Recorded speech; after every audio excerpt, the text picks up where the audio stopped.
Mes chers amis de Café Évangile, ses disciples le disent, si telle est la situation de l'homme par rapport à sa femme, mieux vaut ne pas se marier. Mes chers amis, cette réponse des disciples à Jésus par rapport à ce qu'il leur a dit sur la sacralité du mariage, cette réponse aussi est en train de faire chemin de nos jours dans notre société et même au sein des groupes ecclésiales. Si telle est la situation de l'homme par rapport à sa femme, si le mariage implique tant d'engagement et de compromis, cela ne vaut pas la peine de se marier.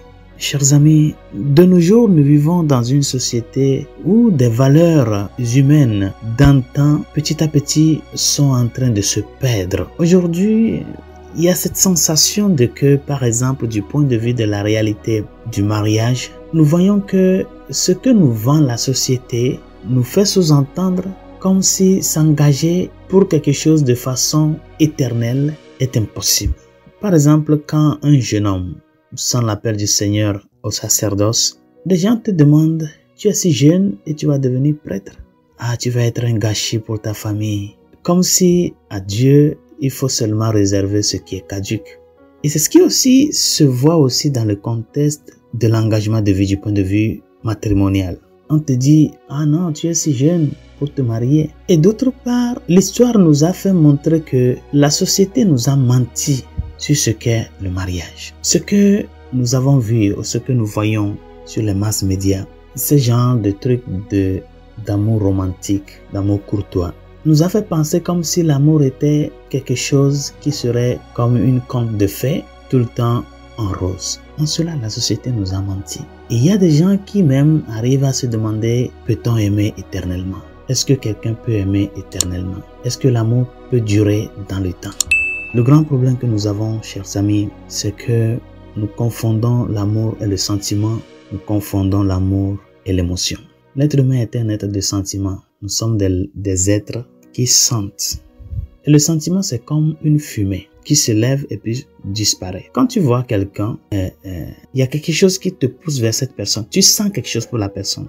Et ce sentiment, ne pense pas que ça va durer comme ça.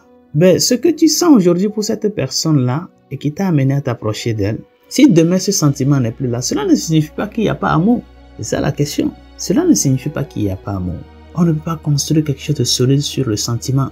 Il faut que ce sentiment premier, qui est très important, qui ouvre la porte à cette rencontre avec l'autre personne, que ce sentiment-là, petit à petit se transforme en un acte de sacrifice et de don pour la personne aimée.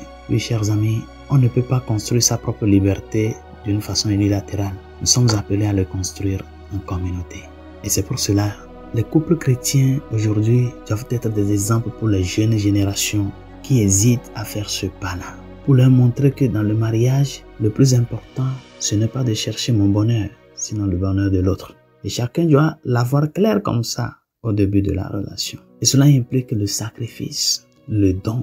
Cela implique mourir pour moi, pour le bien de l'autre. Demandons au Seigneur de nous aider à ce que ce grand sacrement qu'est le mariage, nous puissions vraiment au jour le jour, dans notre vie de tous les jours, comme chrétiens, être des défenseurs de que l'amour peut être possible éternellement parce que le Christ nous a aimés éternellement. Et pour y parvenir à cela, chers amis, nous sommes appelés à lui demander, lui qui est l'amour, de nous aider à apprendre à aimer, aimer jusqu'au bout, aimer sans partage, aimer avec sacrifice. Bonne journée, Dieu vous bénisse.